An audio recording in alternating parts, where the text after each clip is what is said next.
Hi everyone, welcome back to the channel. In this video, we are going to build a simple Android app from scratch using Jetpack Compose and the MVVM architecture. The app is straightforward. We will fetch a list of countries from the public REST API and display them on the screen. Along the way, we will focus on clean code, proper separation of concerns, and best practices for the real-world Android apps. We will start with a basic working version and then gradually improve it by introducing things like proper state handling, error states, and better architecture. So if you're learning Jetpack Compose or MVVM, this video will give you a solid foundation. Let us get started. We will be using a public countries API for this app. It returns a list of countries along with details like the country name and capital. This response is what we will consume and display in our UI. I am creating a new Android project.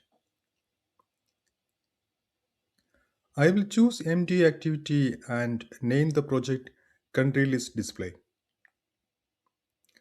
The language is Kotlin and the UI toolkit is Jetpack Compose.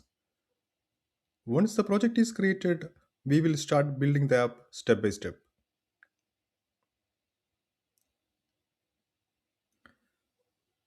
Before writing any application code, the first step is setting up our project dependencies. We will use Retrofit for networking, Gson for JSON parsing, OKHTTP for HTTP handling, and lifecycle components for ViewModel support with Jetpack Compose. To keep dependency management clean, this project uses Gradle version catalog.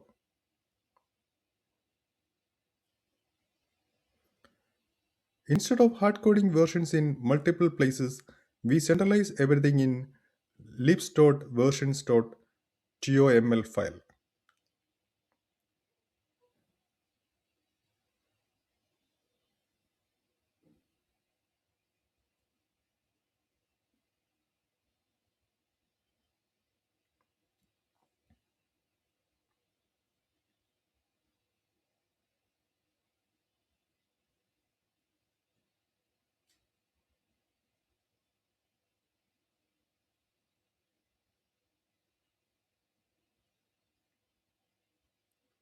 Here I have defined the versions Retrofit 2.11.0, OKHTTP 4.12.0, and Lifecycle 2.8.4.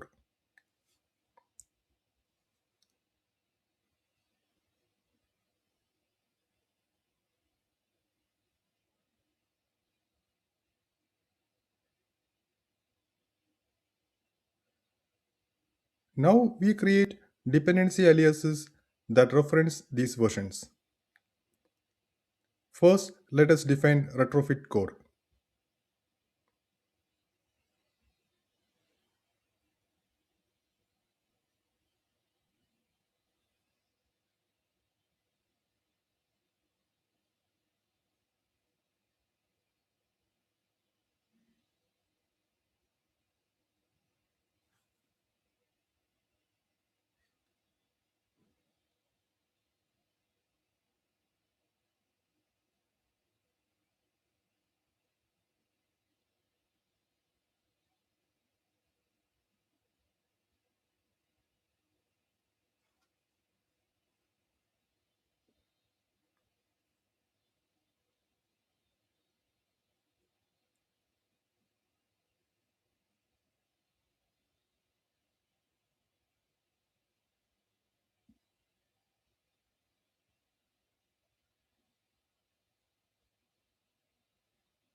Now we define the Gson converter.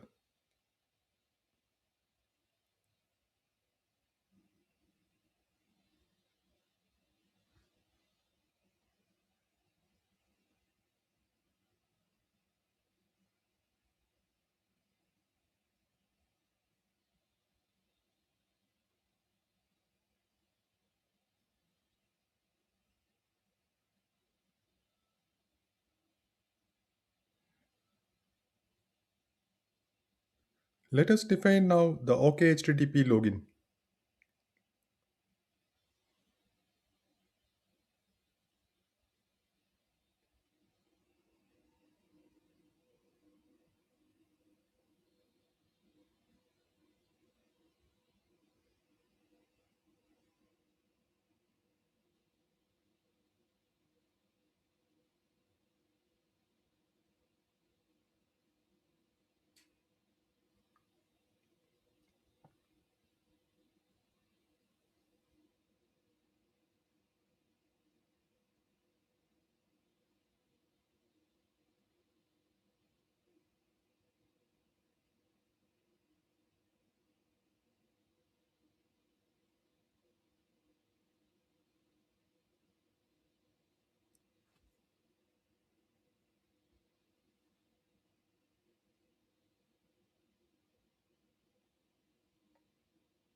Finally, we are defining the lifecycle view model support for Compose.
Now, inside the module's build.gradle file, we simply reference these aliases.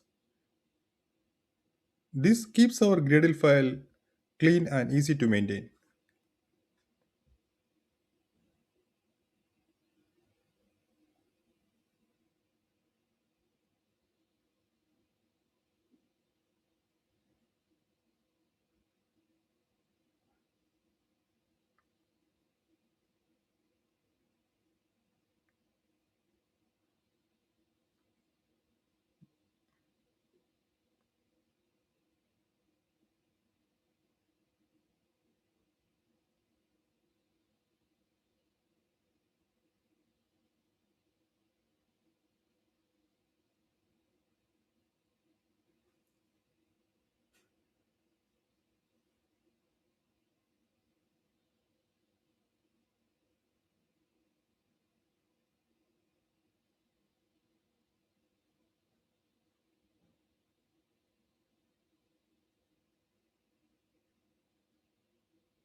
Now let us sync the project. After syncing the project, we are ready to move on to building the network layer and defining the API interface. Before we start making network requests, it is important to grant our app the permission to access the internet. Let us open the Android manifest file. Now we need to give internet permission in Android manifest file. This permission allows our app to communicate with the backend API over the network. Without it, all our retrofit calls will fail at runtime. Always remember to include this permission whenever your app needs internet access.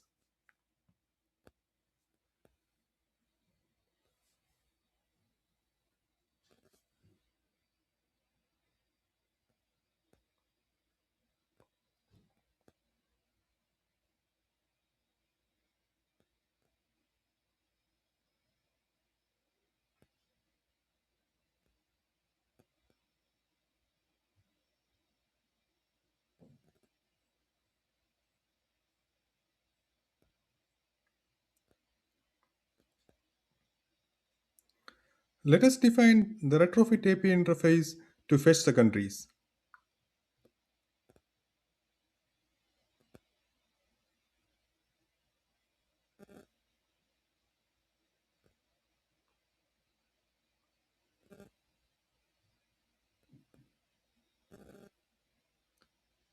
Here we create an interface called API and defined a suspend function fetch countries annotated with @get.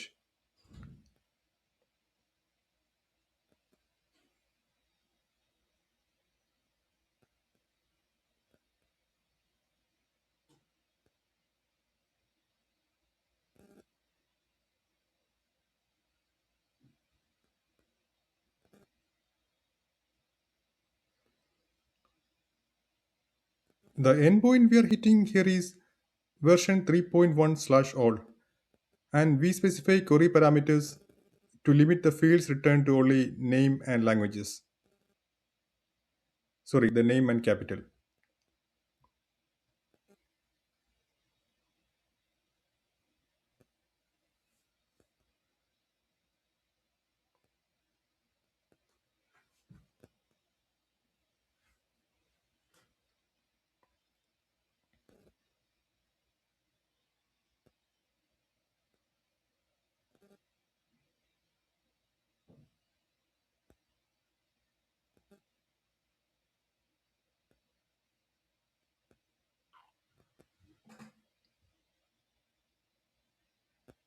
This function returns a nullable list of country objects which represents our data model.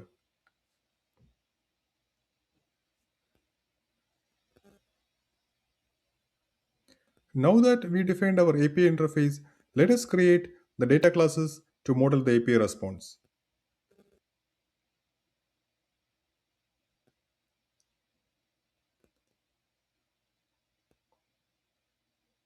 Let us take a quick look at the API response. The API returns a list of country objects. Each country contains a nested name object with common and official names. We also get a capital field returned as a list. We will model only these required fields to keep things simple.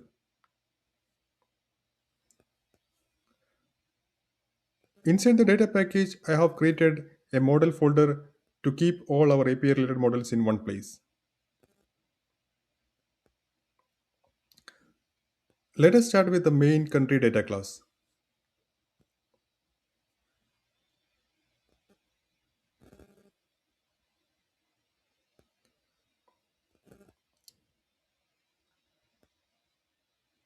This class represents a single country returned by the backend.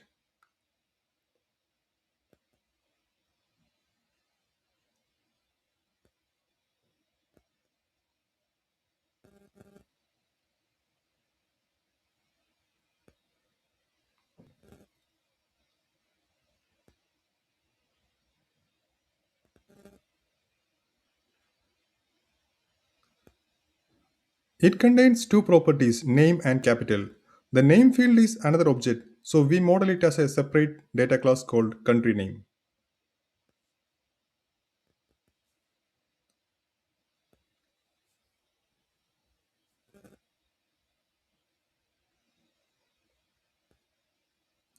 The capital field is a list of strings because some countries can have more than one capital.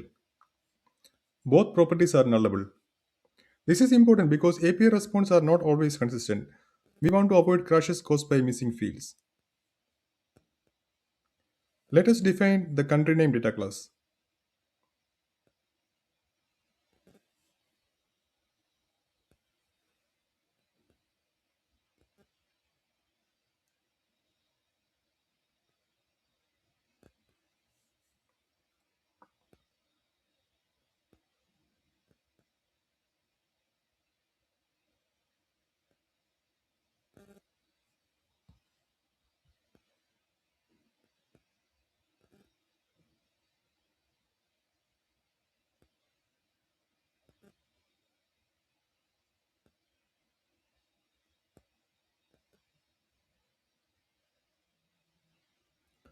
This class contains two fields, common and official.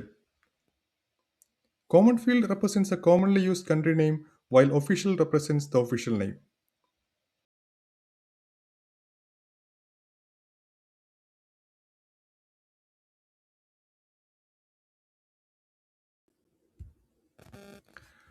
Now that our data models are in place, let us create the Retrofit client. To do this, we define a Kotlin object called Retrofit client.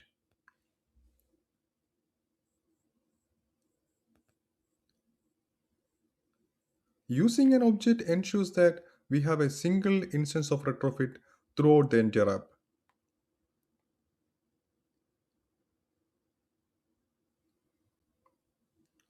Inside this object, we lazily initialize our API service.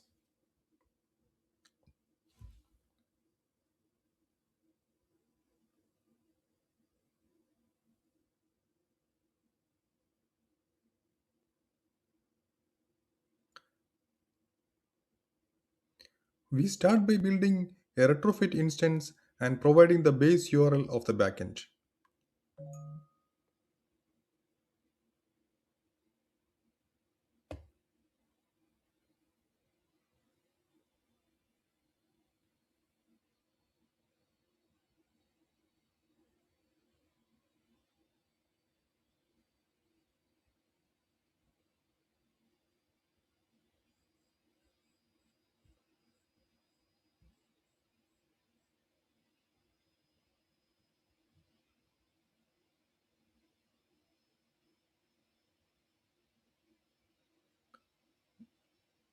Next, we attach an OK HTTP client which handles the underlying network operations.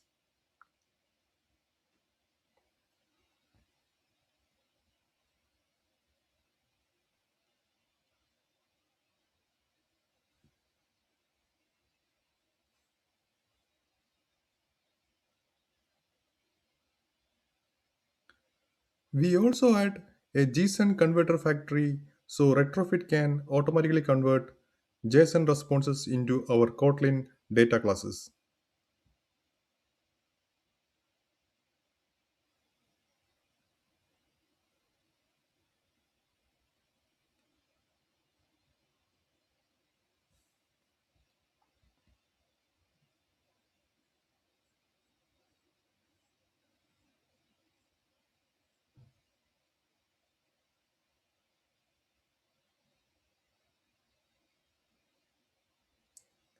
Finally, we create the API implementation by calling create and passing api.class.java.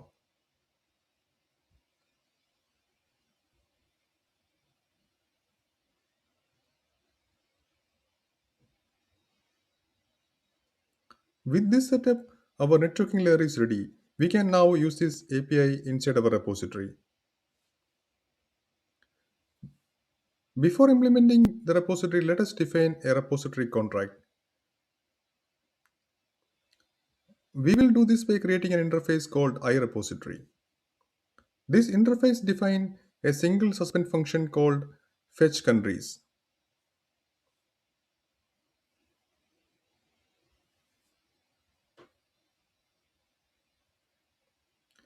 This function returns a nullable list of country objects. By using an interface, we decouple the rest of the app from actual data source. This means our view model doesn't need to know whether the data is coming from network, a database, or a mock implementation. This abstraction will become especially important later when we write unit test or swap implementations. For now, this interface keeps our architecture clean and prepares us for a future improvements.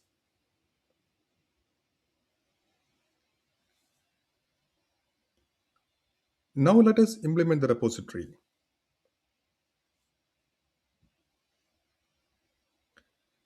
We create a class called repository that implements the iRepository interface.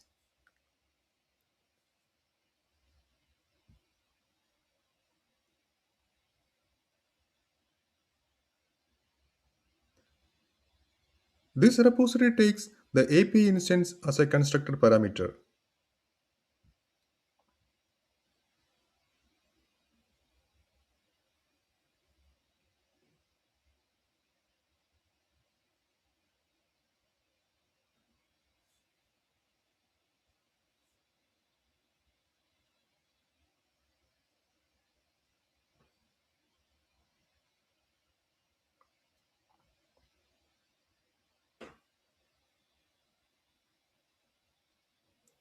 Inside the fetch countries function, we simply delegate the call to api.fetchCountries.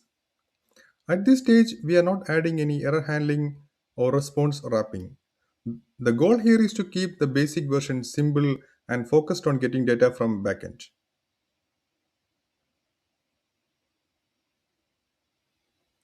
Later, we will improve this by introducing proper error handling and result wrappers like API result.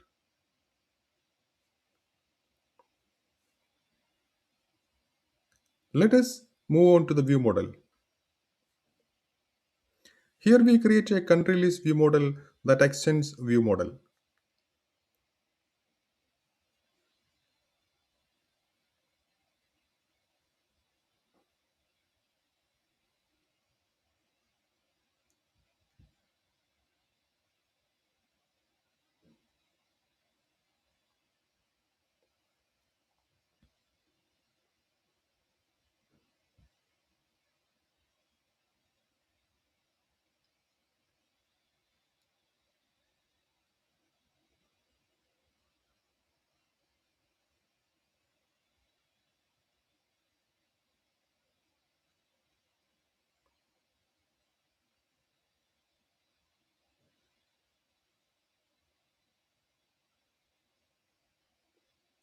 We use mutable state of to hold the list of countries and expose it as immutable state so the UA can observe it safely.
Remember to import the correct state.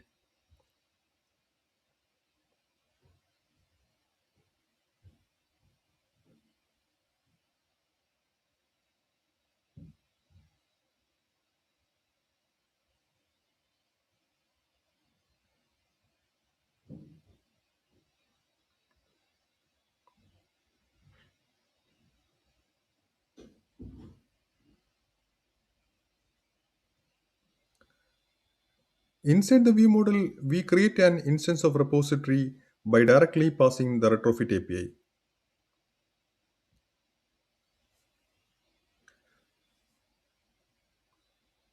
This line works, but it is actually a bad practice, and I want to clearly call that out.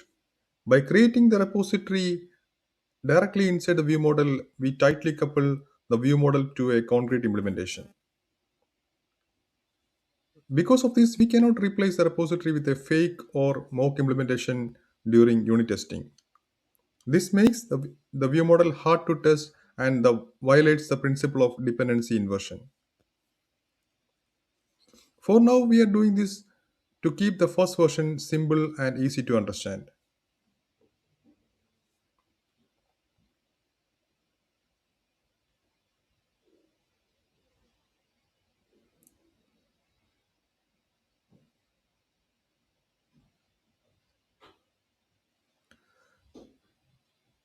Inside the init block, we immediately call get countries when the view model is created.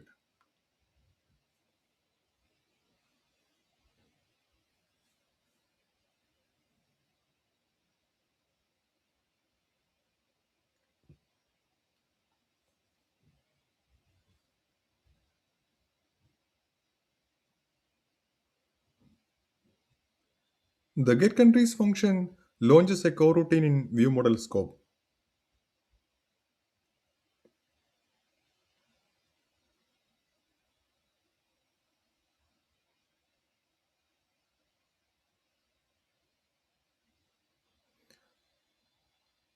We then call repository.fetch countries and update the state when the data is received.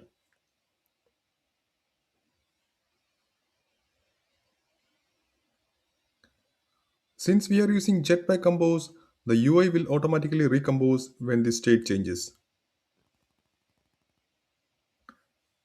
In the next iteration, we will refactor this view model to accept the repository as a dependency using a view model factory.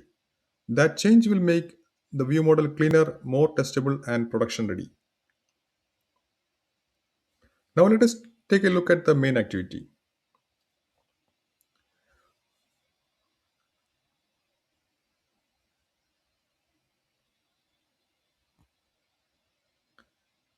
Inside onCreate, we enable edge-to-edge support for modern system UI handling.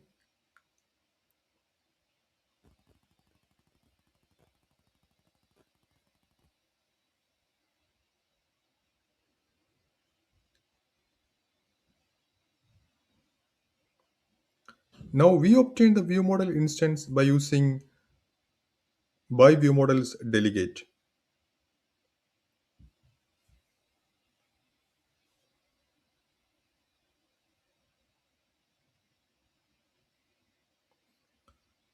Since our view model does not take any constructor parameters in this basic version, we don't need a view model factory. This is another reason why this approach works only for simple demos. Inside the set content block, we pass the view model directly to our top level composable. From here, Jetpack Compose takes over and renders a UI based on the state exposed by the view model. Now let us take a look at how we display data using composables.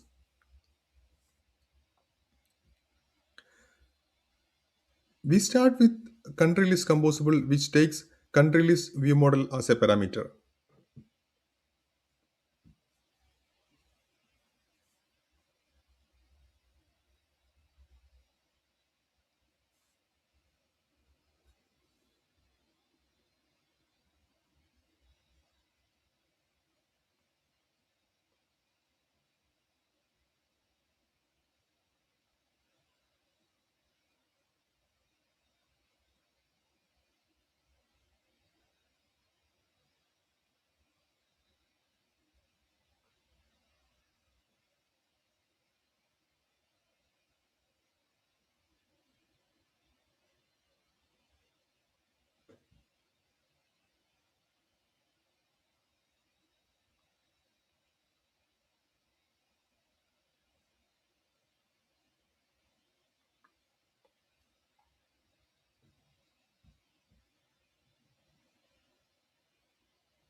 Inside this composable, we place everything inside a column.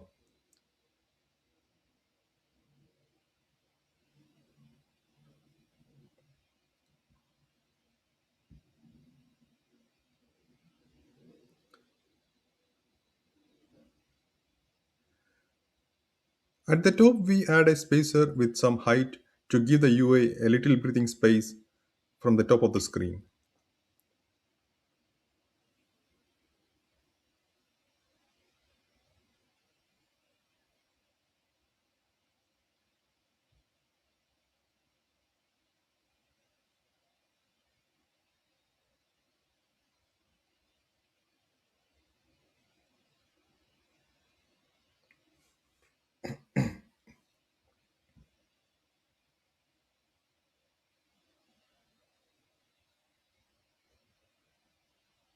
Next, we use a lazy column to efficiently display a scrollable list of countries.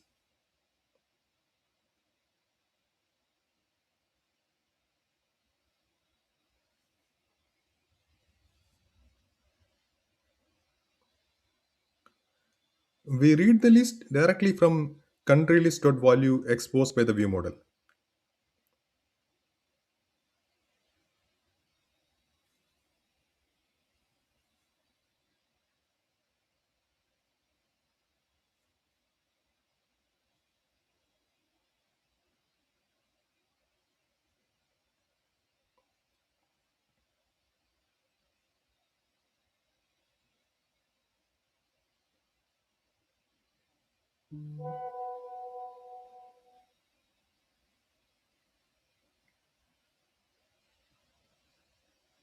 For each item in the list, we call another composable called country item.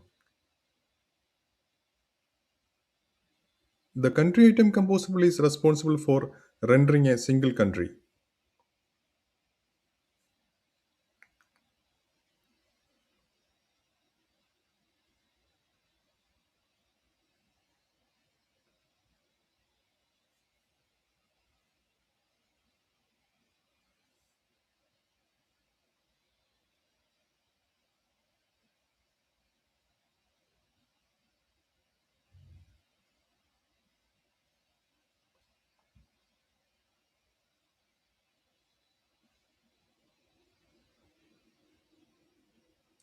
Now let us define the country item composable.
It displays the official country name in bold, followed by the capital city. We are using a column to display both country name and capital.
Let me put a space in between country name and capital.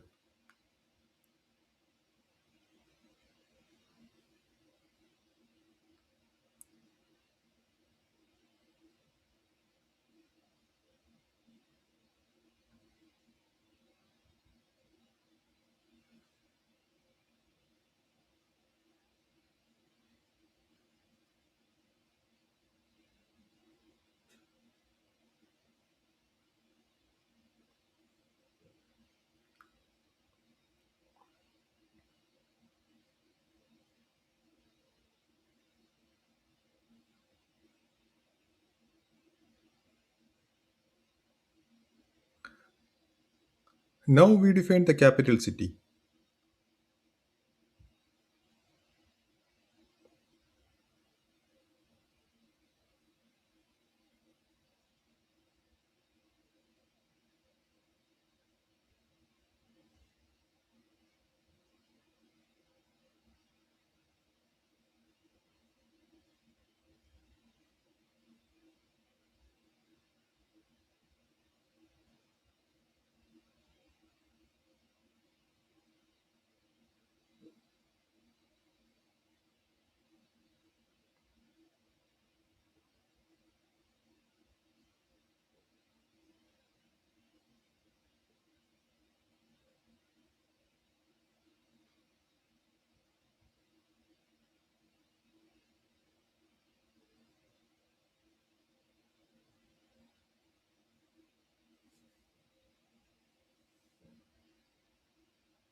We handle null values gracefully by showing fallback text like unknown country or not applicable. Thanks to Compose declarative nature, whenever the view model updates a country list, the UI automatically recomposes.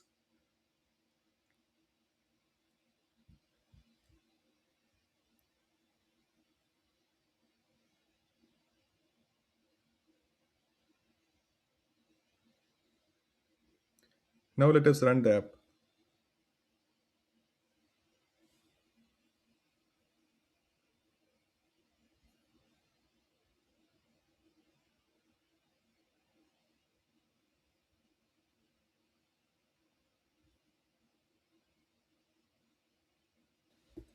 As you can see, the app successfully fetches data from the API and displays the list of countries using a lazy column. This confirms that our API call, ViewModel, and Jetpack Compose UI are working together correctly. However, this is still a basic first version. Right now, we are not handling API errors such as network failures, empty responses, or server errors. We also don't show any loading or error states in the UI. In the upcoming videos, we will improve this by adding proper error handling, loading states, and making the view model more testable. With that, this concludes the first version of the app. I will see you in the next video.